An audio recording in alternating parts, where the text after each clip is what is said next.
Morning everyone. All I'm looking to do today is give you a really quick video on how you move files from one location into another using UiPath.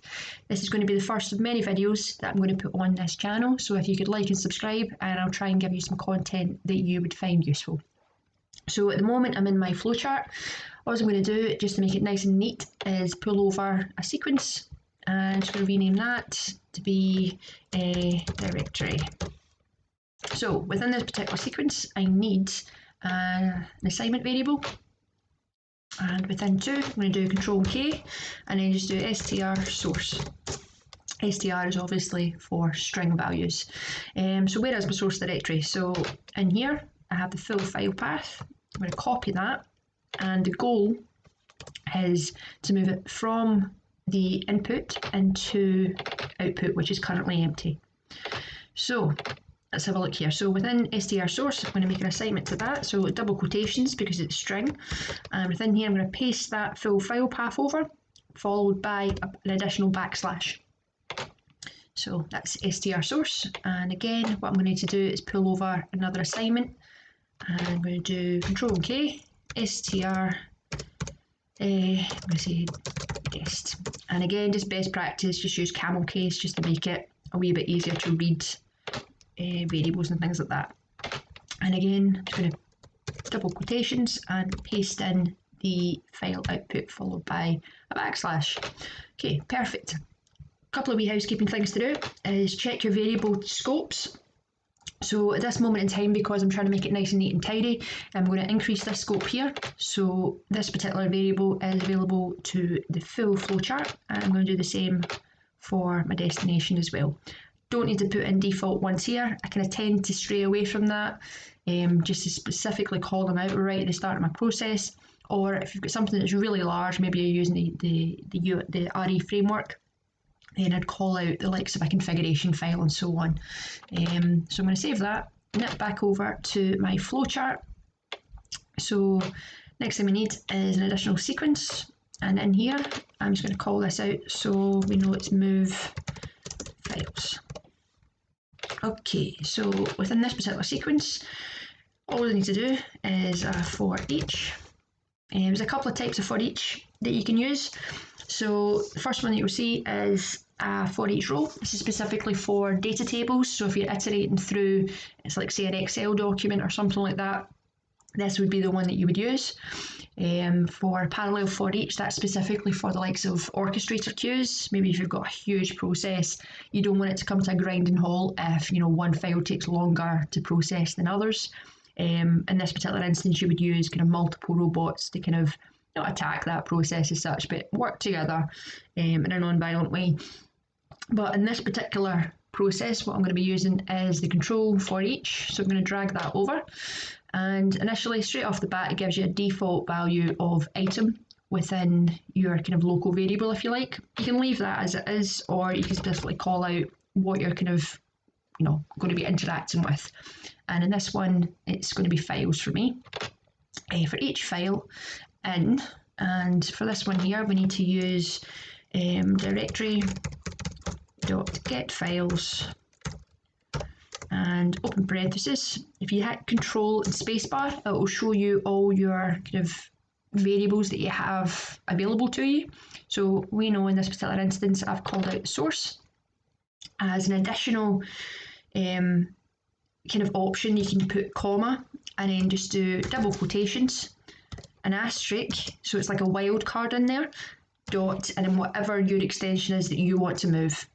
So in this instance, I just want to look at PDFs and, click off of that.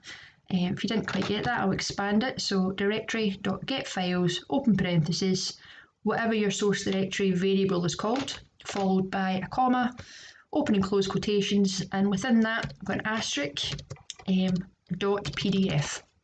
If you were looking at the likes of xlsx documents, you can add that extension in here, or the likes of CSVs, text, and so on. All you need to do is just delete that .pdf and change it to whatever your file extension is that you want to interact with. Similarly, if you just want to move everything from one folder to another, just omit that last part from the comma onward to the last double quotation. Anyways, I'm happy with that.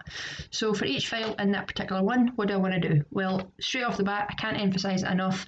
You want to make sure that you're interacting with the right stuff. So before you move anything, just do a quick right line in here and call out whatever you've called your variable up here.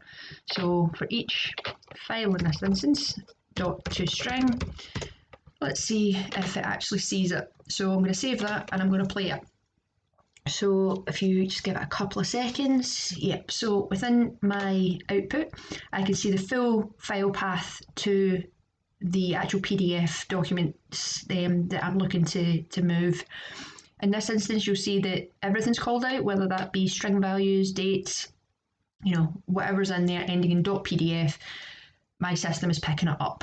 Okay, so a couple of things that we want to do here is that one of the main things that a lot of people stumble with is that the move file activity within UiPath, you need to call out what that destination is and what the name is of that destination file. So I just want to keep all the names the same. So all I need to do for that is I need an assignment operator. So I'll pull that over and I want to call it Control K str dest name.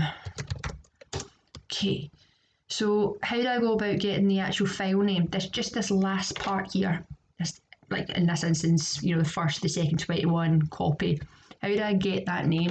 So you need to kind of tap into one of these kind of libraries. So it's path.getFileName, or file name even, file name, and open parentheses, and within that again just whatever that kind of local variable is at the very top of your for each. So mine is file, so file.toString.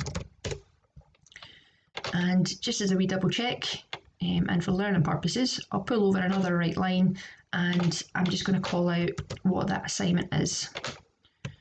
So what we should see in our output is the full file path to begin with, followed by the actual name of the file itself with the extension. So if we save and play that, let's see. Yep, that looks like it has worked fine. Whoops. Let's just pull this back. Rein this in, guys. Right, so yeah, so we've got the full file path initially, followed by the last part here, which is the file name itself, and that iterates through the entire list of PDF documents that I have in that particular directory. Okay, let's tidy this up. Right, so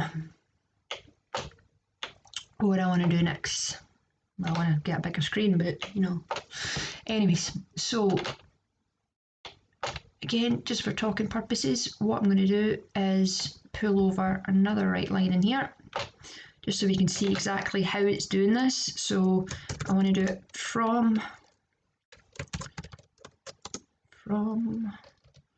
let's see, file, and we know that full, that particular variable there is the full file path of our source directory, followed by to, and where's it going to? Well, it's going to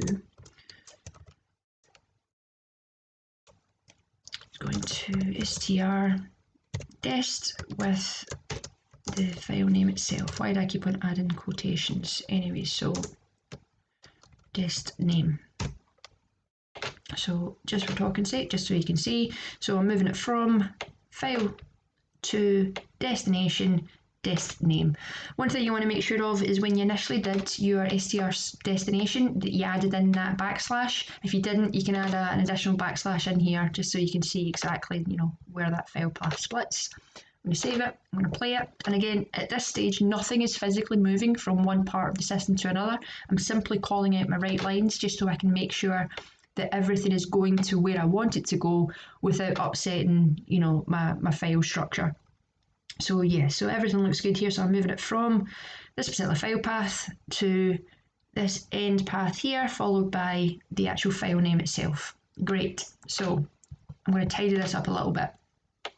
So if you wanted, you can leave these in. It's not going to do any harm, but I'm just going to remove a couple of the right lines here.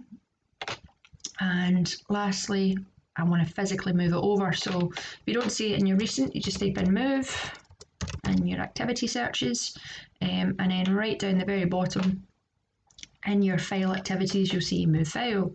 So I'm going to bring that over.